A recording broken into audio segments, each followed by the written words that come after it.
Hi, and welcome to Tango Spark. Today you're going to learn about the segment kabob, which is also referred to as the vertical ellipses.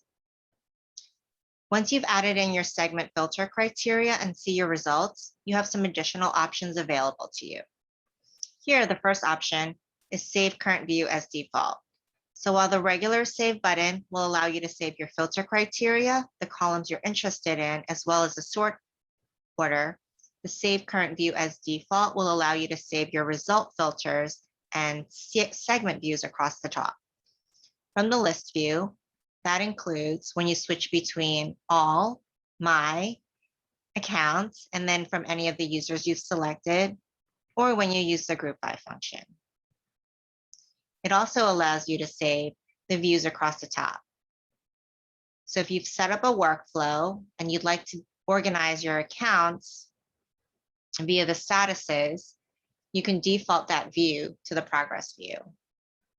When you save current view as default, anyone accessing the segment will automatically have that view defaulted for them.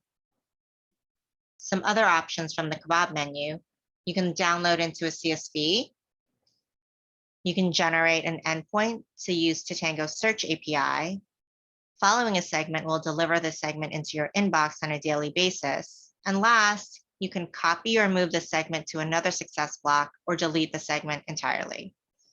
Thank you so much for taking the time to learn more about the segment kabob. I encourage you to check this out today.